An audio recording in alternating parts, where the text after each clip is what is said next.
ভাই রে ভাই, সিরিয়াসলি মানে পৃথিবীর সবচেয়ে কষ্টের কাজ মানে পেঁয়াজ কাটাটা। আমার এত কষ্ট লাগে আর চোখ দিয়ে এত পরিমাণে পানি বের হয়, উফু। যাই হোক, কাটাকাটি শেষ করলাম। এবার তেল ঢেলে নিলাম মাছগুলোকে ভাজার জন্য। একে একে সবগুলো পিস দিয়ে দিলাম।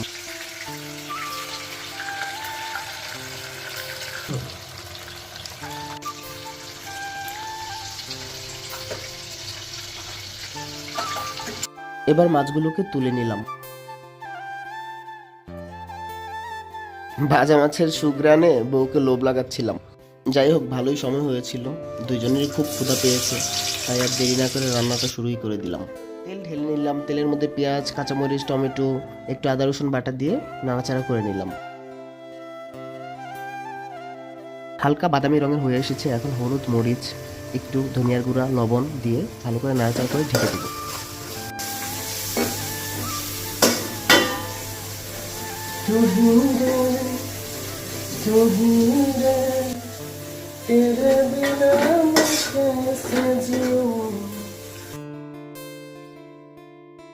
আমার বউ রান্না করতে না জানলেও খাবারের কথা ওনার ঠিকই মনে থাকে।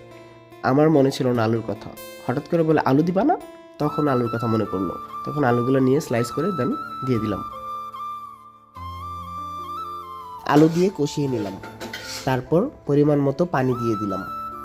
পানি দিয়ে কিছুটা সময় নাড়াচাড়া করে ঢেকে দিলাম।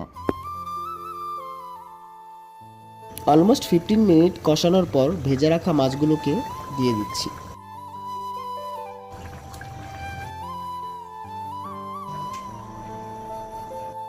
এবার কিছুক্ষণ ঢেকে রাখবো। এর ফাঁকে দেখে নিচ্ছি আমার ভাতটা হয়েছে কিনা। হ্যাঁ, অলমোস্ট হয়ে গিয়েছে। আমার তরকারি প্রায় হয়ে গিয়েছে। এখন ধনেপাতাগুলো দিয়ে দিব। Wow, what a smell! তরকারির গ্রানে দুজনেরই খিদা মনে বেড়েই গেল, তাই আর দেরি না করে খেতে বসে পড়ল। বউকে বললাম, আমি রান্না করেছি, তুমি সার্ভ করো। না, সার্ভ আমাকেই করতে হবে। ওকে ফাইন, করলাম। দুইজনের জন্য দুইটা প্লেটার সাজালাম। দুই প্লেটারে দুইটা হার্ট শেপ পিস নেওয়া হলো। রেডি। এবার বউর হাতে তুলে দিলাম। বউ খুব ক্ষুধা পেয়েছিল, সেও খাচ্ছে।